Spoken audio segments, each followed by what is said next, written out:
On this episode of Side Talk Sports Podcast, we're going to dive into the NBA playoff and its unlikely matchup and NFL OTAs started around the league. We're going to check some of that stuff out. Also, they finally changed the college football playoffs, thank God. As well, we're going to go up to Cleveland and check on our man, Shedeur Sanders, all right? On this episode. Let's go.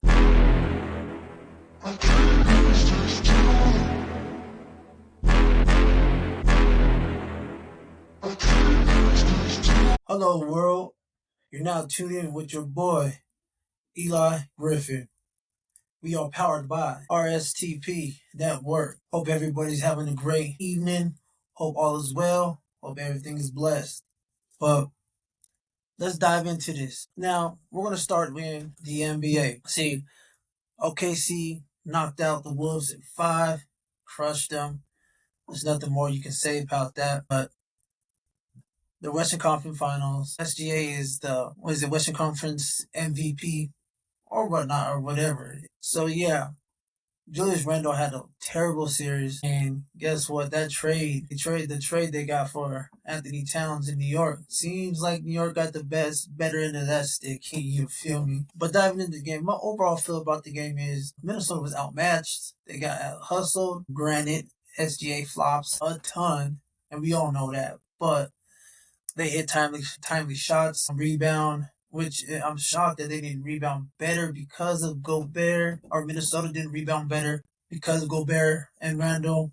You know, Anthony Edwards, he didn't really shoot. I don't know. It just seems like he didn't take over. He had one game where he took over, but not too many. But it's to me, OKC was picked to come out the West. Granted, I didn't pick them coming out the West. Overall, they just pretty much gentlemen swept Minnesota. So when I say that trade with Towns and Randall, I feel like Julius is a better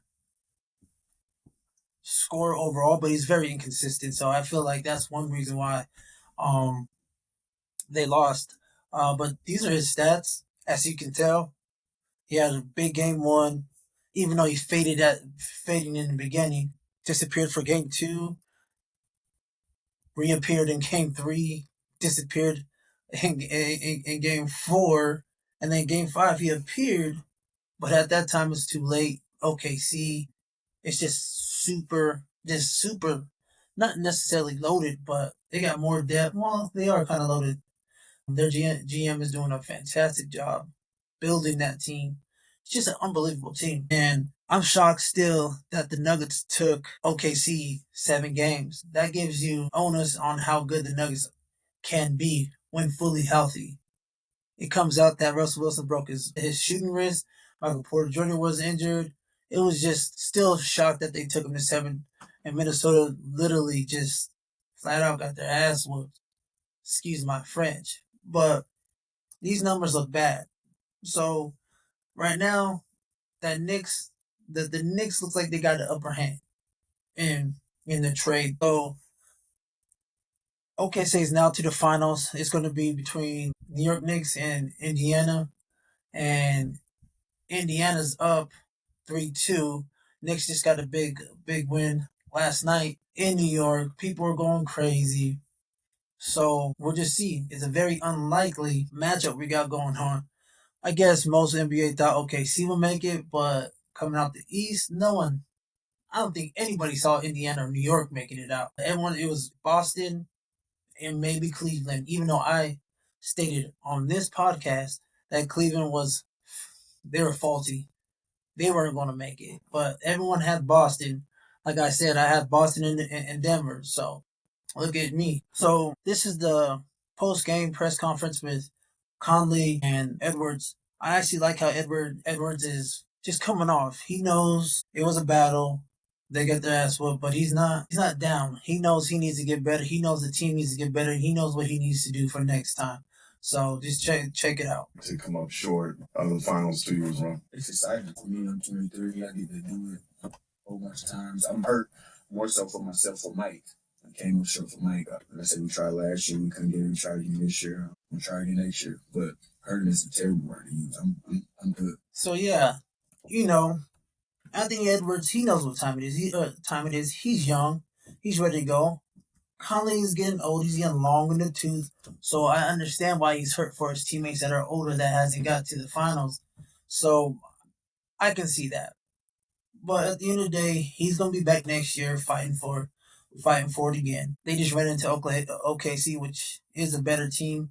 Gotta admit, OKC is a hell of a team. So let's not get that confused with it. So yeah, but this is a SGA when he's driving to the basket in bubble wrap. Yeah, because them refs be, what do they call them? The free throw merchant. So yeah, this is whoever made this is hilarious. But this is how a majority of us in the world and basketball fans feel about SGA on the way he goes to the basket because he popped one of them bubble wraps. Boy, you're that's a foul for you. But yeah, no, enough with all that stuff. But yeah, good series. Well, I guess you can't say it was a good series. OKC was just a better team. What can he do? Get better for next year. Guess what? Minnesota's going fishing. You feel me? You dig? He's got a couple rebounds already. And hard. He's gone from a starter. He's he goes Dickinson. He's extended his arm and fishing. Josh Hart on the break off the net. This is Josh Hart at his best. Mathurin picked up his first foul. Look to the Knicks. Stop pivoting. You have to like the ball pressure. This unit applies a lot more pressure. And you can hardly even know the Pacers are not letting this game. They trail by as many as 14. Williams is now coming off the bench inside Towns. That by Siakam. Carl Anthony Towns when Brunson was on the bench. Siakam's on the bench now for Indiana. Goes inside. And he's trying to look for an escape hatch. 6.5 to go in the fourth. He's got a couple of rebounds already. And hard. He's gone from a starter. He goes Dickinson. Just extended his arm and fish. So yeah, the Knicks end up winning last night, and you can tell how they won. The bench players went off, and there's nothing you can do about that. They just flat out played, flat out balled yesterday. So right there, Knicks win. So they just flat out balled last night. The bench, a lot of bench help. They got timely stops. Bronson went off. He had, I believe, 32 points. So yeah, 32 points. Got Towns got 24 points, 13 rebounds, 3 assists, and he shot well from the field, 1 for 4 for 3. But again, he's been consistent in this series. Granted, he's a little zesty at times, but Knicks came to play. They didn't want to go home. They fought. And it wasn't really a close game. It was more Knicks was up by 15 or more throughout the whole game. So the Knicks really came out to play. They home took care of home court. Now they got to steal one in Indiana. Well, they have to win throughout, or else it's you lose, you go home. You lose, you go fishing. You know what I mean? So the stats is clear. They did their thing, and New York is just here to play. So the game is tomorrow at 6 Mountain Time. So I'm gonna check it out. But we just got to see what happens with the game. It depends on Knicks. It depends. If Brunson's hitting the shots, I feel like New York is going to take this 3-3 on the way home because they know they got home court. So depending on how he comes out, we'll see. But the trade, like I said, the trade with Julius Randle and Timberwolves, I'm gonna just say this. I think at this moment in time, New York feels like they got the better end of that deal. We'll see in the long run.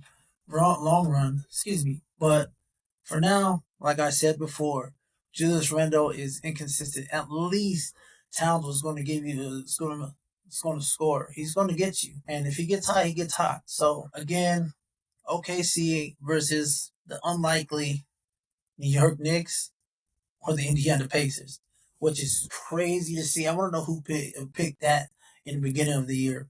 I know a lot of people picked Oklahoma City, but I know a lot of people didn't pick the New York Knicks. So now we're going to dive into NFL OTA started this week. I believe some of them started Tuesday through Thursday, some goes to Friday. It all depends on your team. One big thing that news breaking, well, not breaking news, but one thing that came out is Atlanta Falcons backup quarterback, my man right here, Kirk Cousins, didn't show up.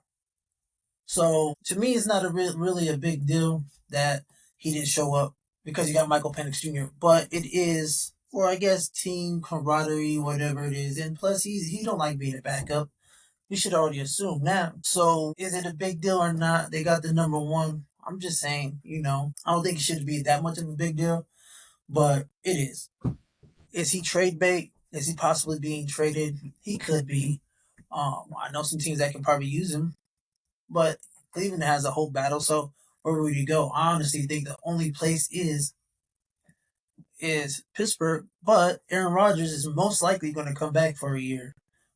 He just don't want to deal with the OTAs and I guess mini camps. I believe Aaron Rodgers will probably show up for mandatory mini camps for the Steelers and sign that. I don't see him waiting to training camp, and if he does, Steelers are fucking crazy to wait that long without a decent starting quarterback. So I think all fails, Kirk Cousins might be a Steeler. If he's a Steeler, but this is what Michael Penix said about Kirk Cousins. Williams gave like so much last year, and then also in his new role this year. Yeah, man, it's been good. It's my dog. Like I could be open with him, he'd be open with me. He'd be hard on me,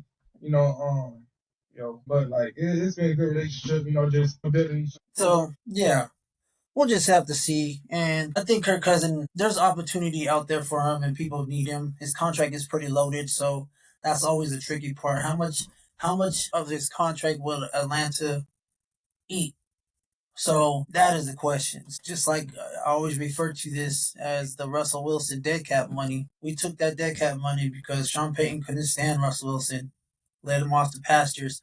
So this is the same kind of situation. Not as much money, but how much is Atlanta willing to eat and trade him? What type of draft capital do you think you can get him for?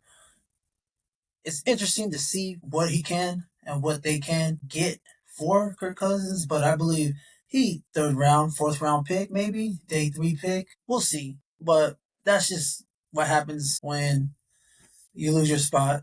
You lost your spot. You gotta let the young people eat. Just like I keep on saying with the Cleveland Browns, you're going to have to get rid of them.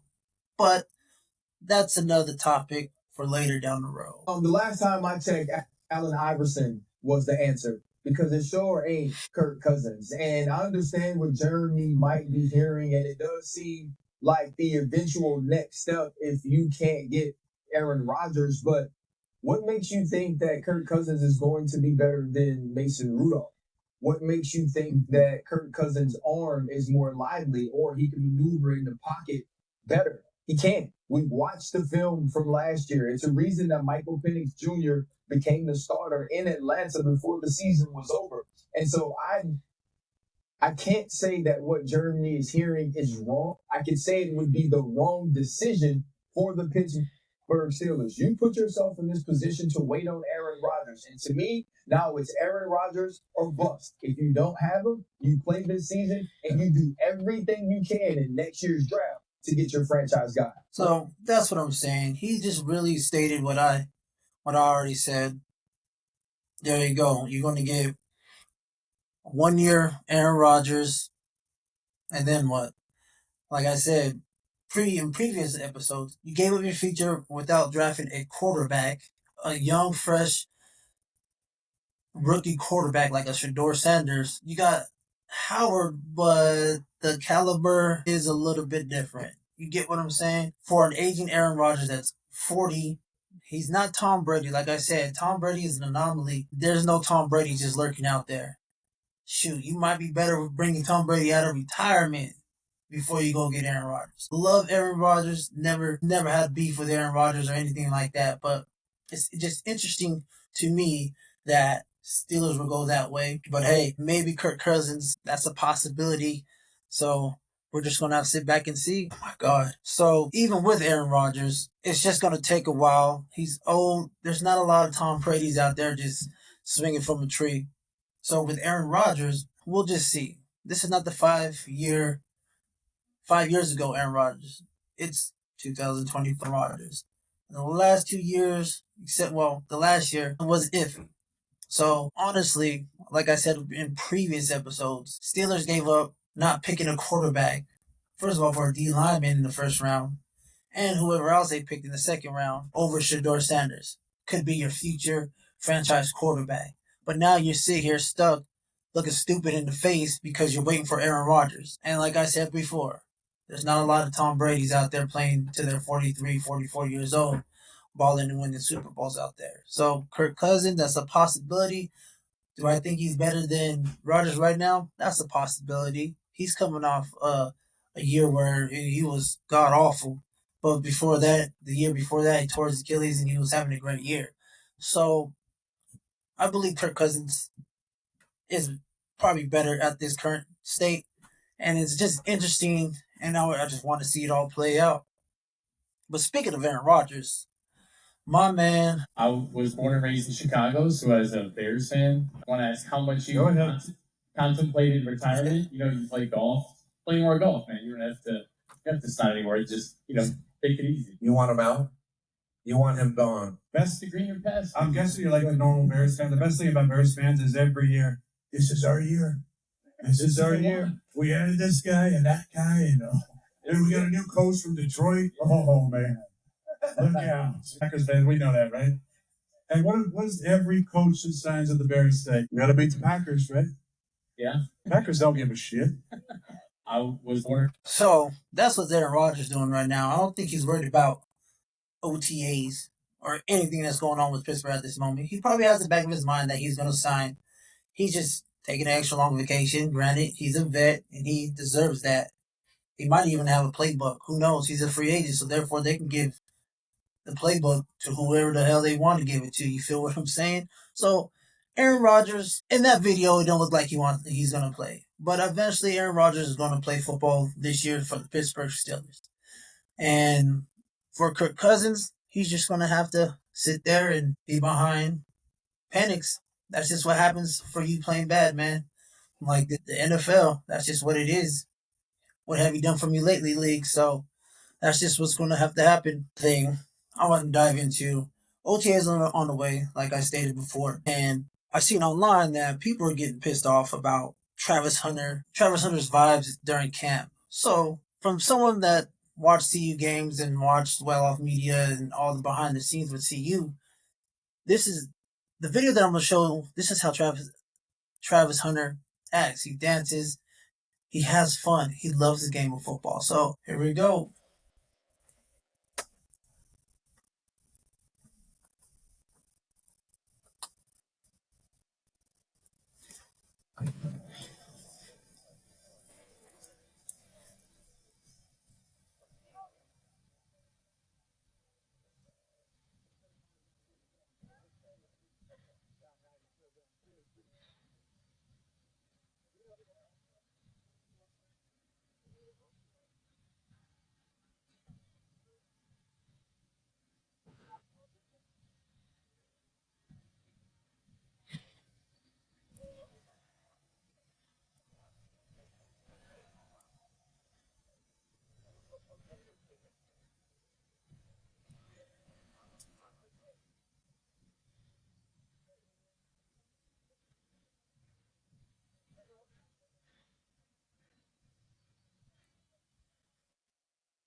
So, yeah, that's just how Travis Hunter has been. Have I seen him? He dances, but he goes out there and hand balls. So, Jags fans or Duval, don't worry about it. He's going to ball out for y'all. I guarantee that. So, he's going to ball out for y'all. So, you don't have to worry about it too much. Speaking of Travis, this is a segment where I call off the clock. This is sports, guys in the league everywhere, guys that play sports, stuff off the field stuff. So off the clock, get it off the clock, fresh off the clock. You dig what I'm saying? Shout out to my boy Ike. So last weekend, Travis Hunter got married to his long girlfriend, Lorna, whatever. I'm not exactly sure her name. Sorry if I killed your name if you ever see this. Again, He gifted her a $550,000 car. Hey, he got what, 40 something $million in the bank, baby. So shoot, let him buy his queen a car. And I know everybody's in the uproar. Oh, he didn't sign a prenup. He should get this, or he should watch out. His dad should have watched out for his back, and um, he was in a commercial with her, and he was on her back, and all this other stuff. So, fellas, let me ask you a question, and this is very interesting to me. This is a question that I need to ask for you guys that are married with no prenup, that has a little bit of money in your pocket. You know what I mean? When you married your wife, did you care if you had a prenup? Some do, some don't. Even with a prenup, there's ways around getting half the money. So I don't think that's a big deal. It's not like she's there just for his money, because I know she does. She's like an influencer or whatever, and she bought him a car. Granted, it wasn't 500, a $500,000 car, but she did something for him. So, and plus, we don't truly know their relationship. I think everybody sees this as, we see it now as, he's a sucker, or she just wants him for his money because he's not that attractive, whatever it may be. They've been with each other since, I think, high school, maybe Jackson State. Get off her back already, people. It's not that big a deal. It ain't my life. I ain't gonna tell somebody who they love and who they can't love. So just let them be married in peace. That's kind of how I feel about it. They're not doing anything to you. You shouldn't even give a shit if she takes half his money or not, because this is his first contract, not his second. First off, second of all, they love each other. They're getting married, and then the looks in the dress of it, it looks like she's pregnant. So yeah, just leave it alone. It's not that serious. And if he loves her, include her. If she's a queen that he married, then let him be in a commercial. Let her be in the commercials. I don't think it's that serious. And for those men that get upset about certain things, it's not that serious, fellas. I'm in a relationship for over 5+ years. Well, 5 years here in a minute. And if I had money, it is what it is. If you respect a woman regardless, you just respect her and you take care of her. Like, it's not that big of a deal. And this whole, I ain't give my hoe nothing, I ain't giving nothing. Leave it alone. She makes her own money. It's just not as much. She's not as publicized. Well, she is now, because certain y'all got mad at her because they're having a dispute or something on the sideline. And then even y'all made that too big of a deal. So just leave my man Trav alone. Let him be in marital bliss, and congratulate them, man. Congratulate people, man. Let's not be negative on someone's marriage already just because he's in the public eye. Because I know there's a lot of suckers out there that has just as much money as he did. Let's not do that to my man. You know what I mean? So another off the clock, and this one is for the guys at the inside the NBA on TNT. It's been a hell of a run. I love this show. I used to watch it on repeat before I went to sleep back in high school, in college, and just watched it, man. It was one of those shows where it was just an amazing show. How funny Shaq and Charles is, to how Ernie feels like he's a dad in a bunch of kids, and even Kenny the Jet knees all knock-kneed and shit. But great show, comes to the end on TNT. They will be moving, thankfully, to ESPN. Like Charles says, they don't have enough money. But yeah, Inside the NBA is going to be officially next year on ESPN. So we're not going to necessarily say goodbye. I guess we'll say see you later. So transitioning to some college football. So word has it, they finally did it, y'all. NCAA or whoever decides what's going on with this whole playoff shit, they finally got something right.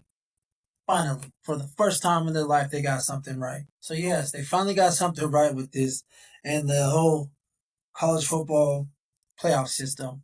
And thank God they did, because last year was a shit show when it comes to it. Simple fact is, Boise State should not have a bye, and Arizona State shouldn't have a bye. That was crazy. So This is last year's college football playoff, and this is this year's college football playoff. So it's a 12-team playoff still. So the three higher seeds like last year from each conference. So I guess it's going to go 1, 2, 3, 4. They'll get the first round bye, where everybody else with their record is not as, I think it goes by record. So they adopted more of the NFL style playoff, which thank God they did, because last year was a hot mess and people were upset. I know media and everybody said it was terrible because Arizona State got a first round bye and Boise State should have got a first round bye. I get it, because Boise State shouldn't have the first round bye because their conference was weak compared to a Penn State or Texas or even a Georgia, because Georgia did have a bye. They just got their ass whooped by Notre Dame, which is hilarious. But they finally got it right, and we don't have to deal with that bullshit no more and people upset. I know down the road there's still going to be gripe and still going to be haters about the whole system. But I just know it's going to, this year, at least this year, it's going to be better. I think they should just tweak it until they get it right. But who knows, because I know in a couple of years they want to go to a 16 playoff, which I'm kind of iffy on, because these are college kids. They're supposed to be amateurs, but they're going to play a lot more games. I don't know if people are okay with that, but I guess if they're getting paid, let them little bastards play. You dig what I'm saying? So who knows? Now we're going to move on to another segment I love to call The Streets Are Talking. So when I say the streets are talking, that means it doesn't have to necessarily be sports, and I know this is a sports podcast, but the streets are talking. So we're going to hear what the streets got to say. You get what I'm saying? And the streets are chirping like a bunch of birds. You feel what I'm saying? So it comes out, like I said, birds are chirping and all that. Comes out after this hits the news, and Congresswoman comes out, Anna Paulina Luna, shares evidence that supports Tory Lanez was innocent the whole time, which the whole world thought he was, well, 95% of the world thought he was innocent, because I did, because he said, she said stuff, plus old girl that they were with, that Meg a stallion got in a fight with, wanted immunity. So when somebody says they wanted immunity, they did something wrong. So right there should already told you that Tory didn't do it. So Congresswoman came out, shared a couple tweets stating this one right here. Forensic evidence in the Lanez case was deeply flawed. 0% chance that the DNA was on the farm. 0% on the magazine. No fingerprints, no DNA from 4 individuals found. Tory wasn't a primary contributor. Key gunshots test never performed on residue. Test never performed on others. That raises serious doubt. Tory was convicted of sentencing major concerns: First Amendment, use of lyrics and evidence; Sixth Amendment, right to confirmation; 14th Amendment, equal protection under racial bias enhancements. These are all demanded urgent review. So my stance is this, and this is nasty work by Meg, and I know there's evidence still coming out about it, how she even stated in the video that she had glass in her foot. Maybe that's to protect Tory Lanez for going to jail. But what happened? What proceeded to all this happening after the party they had with Kylie Jenner? They're driving. I guess Tory Lanez was messing with both of them at the same time. Meg and old girl got mad. They get in a fight. They jump out the car multiple times. Old girl had the gun, popped them off, all that good stuff. And that what happened. Tory goes to jail for 10 years, which that is crazy for not even crazy. That shit's insane to go 10 years. They had all the enhancements and everything that I just stated, that the Congresswoman stated. And we're coming to find out, which a lot of us knew, that Tory Lanez had no gun residue. There's nothing wrong with him. There's no fight. He had no bruises, no scratch marks, no nothing. So I'm going to say this.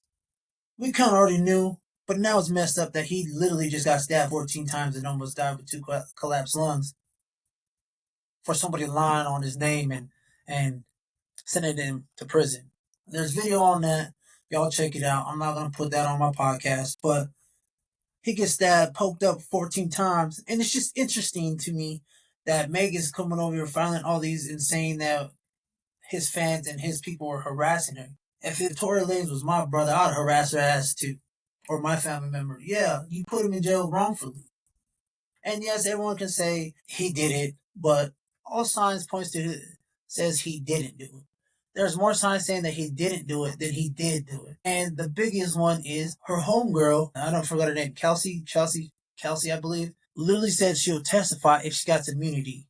That shows me right there that she had something to do with it. So let's just be honest. And again, they were drunk off their asses, and Meg said that he said dance, bitch, dance, and shot her in the foot. That sounded stupid. And I said that from the jump. That sounded dumb as fuck. That didn't sound right. It just is what it is at this point. But I just, let me know. Let me know down in the comments how you feel about this whole Tory Lanez stuff. But I thought it was false from the beginning. And is governor of California going to give him a pardon? Most likely not. They're probably going to get him. What they should do is let him out of jail, be on probation, whatever. Because he got stabbed 14 times. He don't need to go back to that jail. And then do that stab him. Jail politics. He might be gone too because he didn't finish the hit. Even though people said it was a hit, I'm not exactly sure. I ain't gonna be no conspiracy. I ain't going down that hole of conspiracy theory. But honestly, someone needs to get him out there. I think he needs to be free. He should be in trouble on some lying bullshit. She was too drunk to even know who shot her. I guess there's more evidence, which please let the evidence out. All right, you let Tory's stab video come out before the evidence to free the man. So again, Meg, you should be ashamed of yourself for even lying on that. You could have just said, "I don't know who shot me. We were drunk. I couldn't tell who shot me." But the fact that you lied on his name, and then the old girl literally got immunity for shooting Meg. Shit is this. You can't make this shit up. That shit is just fucking ridiculous. So I honestly think they need to figure something out with that. But hey, I hope Tory Lanez is good and well, and I hope he ends up getting out in somehow, some fashion. What's my next? So again, OTAs saw it happening, and oh man, I'm glad we don't have to do this in Denver no more for a quarterback. But this is Shedeur's stats for the one day they had in Wednesday, the tracker that they had for the reps and the completions and all that bullshit they tracked during OTAs and throughout camp. Which I know people say this is done for OTAs, and I totally understand. They're just in shorts and helmets, and they're just throwing the ball around. They should have numbers like this. But Shedeur went from 7 for 9 for 3 touchdowns. Yes, it's on 7-on-7, no team drills, all that, what it may be. But I also think that Cleveland is finally seeing how accurate and how much he can place the ball where he wants. So that's one of those things where that's what he's supposed to do, and that's what he does. He's been doing that for 2 years in here in Colorado as well as in Jackson State. Oh, excuse me. So yes, Shedeur is that quarterback where he can place it wherever he wants. Now tracking it, hey, it happens. We tracked it here when we were doing this whole thing last year with Bo Nick. So yes, they track it, and yes, coaches track it. That's just what coaches do. Trust me. I was a coach before, and we used to track our quarterbacks as well, especially if there's a competition. So yes, it's going to be tracked, and this is a big thing because people say he's a fifth round pick, and NFL teams cut fifth round picks. Like I'm going to tell y'all before, Shedeur Sanders is not your typical fifth round pick. He's not a fifth round talent. He's not a 3-day talent. He is a first round. So therefore, he is going to be on that team. So who knows what's going to happen? I honestly think that Kenny Pickett. Okay, let me back up. So coming out of Cleveland, they're saying Kenny Pickett and Dylan Gabriel are getting the first team reps with the first team. But they're trying to give Kenny Pickett the most reps. Maybe this is conspiracy, maybe it's not. So they can trade him. They want him to look good so they can get rid of him. Honestly, Joe Flacco is going to start the year. That's 100% facts. They're not going to get rid of one of the rookie quarterbacks. Let's just be honest. Let's not speculate. Let's not clickbait this shit. They're not getting rid of those two rookies. It's either Flacco or Pickett. They're gone. And honestly, like I told y'all before, in previous episodes, he's going to New Orleans because that quarterback situation is mad trash. Again, another team that missed out for not picking Shedeur Sanders out in the draft because y'all just didn't like him for being him. So the thing that stood out to me about Shadour Sanders in college was his pocket presence, his ability to remain calm in the pocket when everything was going crazy around him. Dylan Gabriel had the luxury of playing for Oregon. I think we might see Shadour Sanders play this season as the quarterback for the Cleveland Browns. I do think it'll be Joe Flacco at the beginning of the year, but as we know with guys that age who have been around for so long, you don't know if he can be there the whole year. I think that we could see Shadour Sanders play for the Cleveland Browns at one point this season, and I'm rooting for him to get an opportunity. I think Kenny Pickett will be the odd man out in that room because they've got some young experience. I don't think Shadour Sanders is better than Dylan Gabriel. I don't think I think we're gonna have to see that in the preseason and training camp. So yeah, my man been hating Shedeur Sanders since he was since college. He don't like the way he carries himself. That's why he said that. He's just a hater. It is what it is, and I'm not gonna say that you have to like Shedeur. If you don't like Shedeur, you're a hater. But let's just be honest. Tape don't lie. The tape don't lie, and that's just what it is. Tape don't lie. Let's just be all honest. You can't say he's a terrible quarterback and he's not better than Dylan Gabriel. I proved that when Mary Kay, whatever her name is, the Cleveland beat writer, was talking that shit. Shedeur never had to learn a new offense and all the lies she spewed and bullshit she said. So let's not lie about it. He's an accurate, smart quarterback that has above average arm.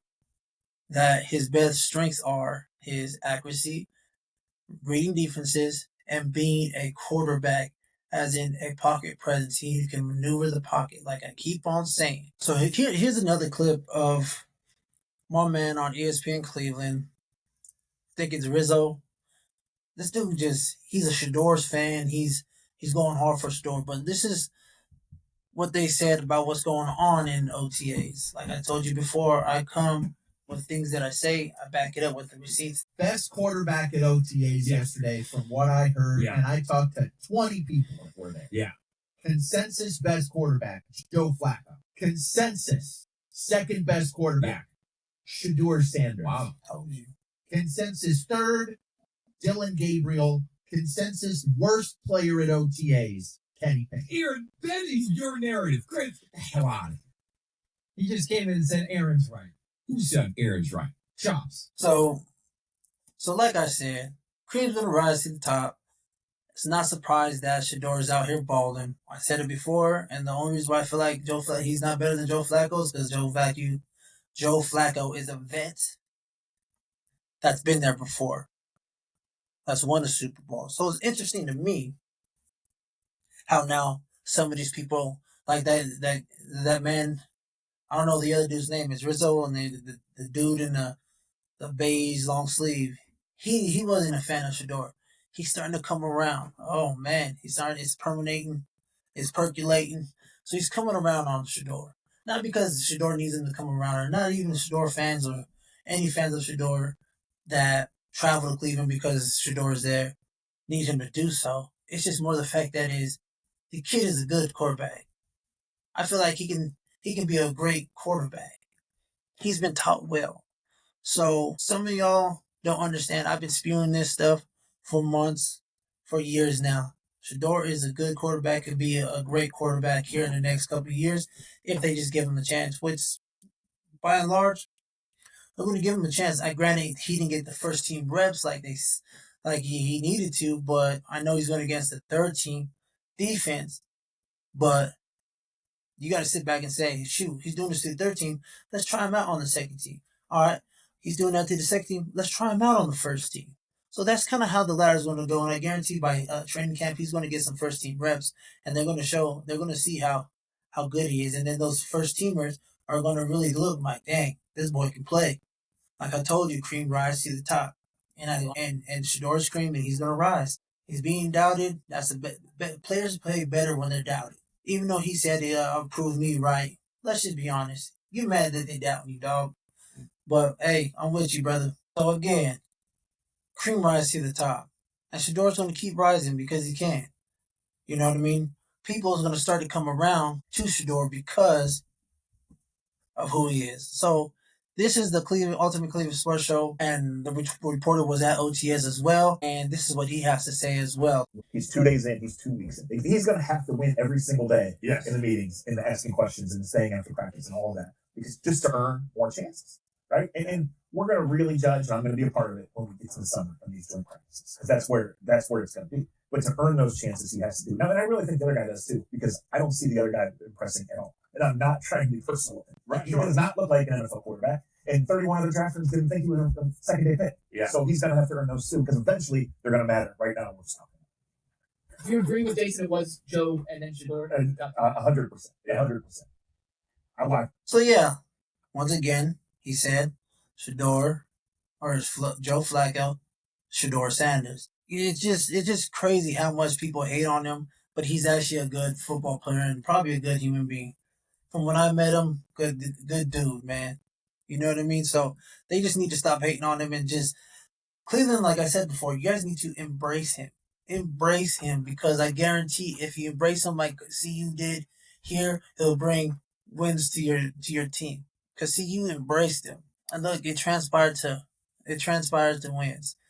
So embrace him and let him play ball, man. So one more thing before I get out of here, I want to say this.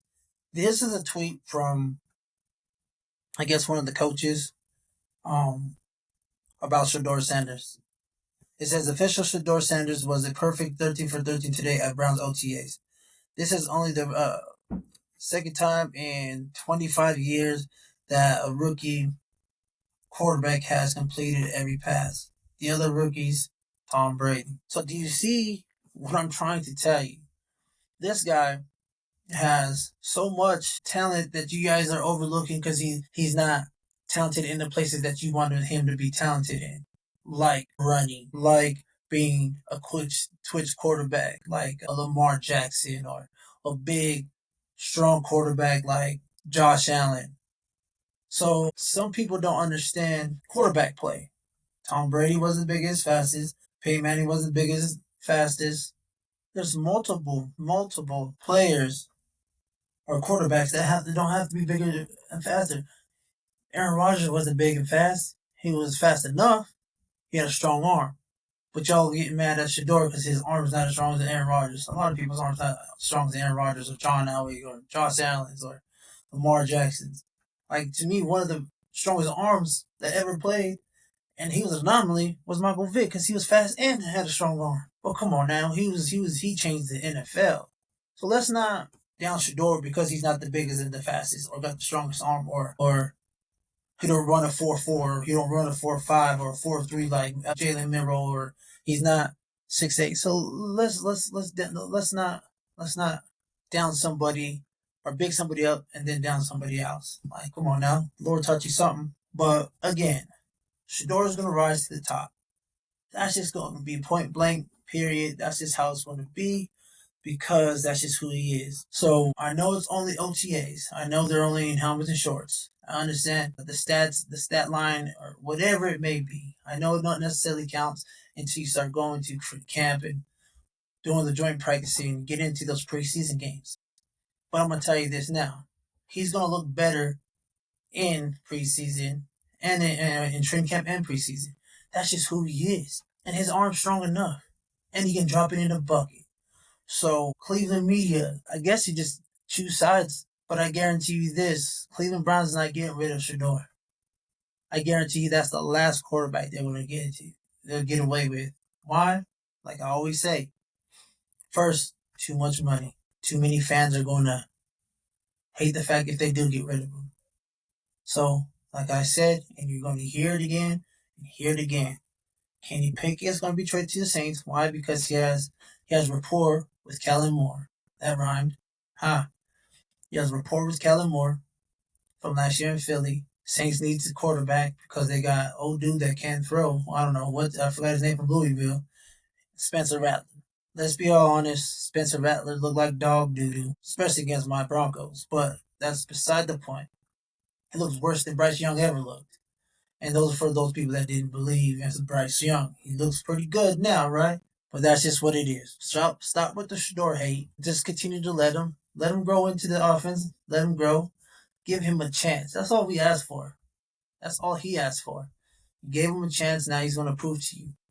Because if 5 years from now, when he re-up on that next contract, he's the highest paid quarterback, and he's a two-time Pro Bowler, and took him to the playoffs. Cleveland fans, I don't want to hear shit, especially the ones that didn't want him there. Beat reporters, people that just don't like him because who he is, because he wears chains. His dad is who his dad is, and y'all lying about him getting a new Rolls Royce. Come on now. And whoever put that on Twitter, y'all need to stop that too. So that's beside the point, man. Stop putting fugazi stuff out here. Well, us content creators and stuff like this is trying to put out some truth and tell us our takes, but you're over here putting out some bullshit. Come on now. What if we put some lying about you or something like that? So let's not do that. So that's a wrap for this week's podcast, Side Talk Sports podcast, by the way. Again, I'm your lovely host, Eli Griffin. Thanks for vibing with me tonight or today.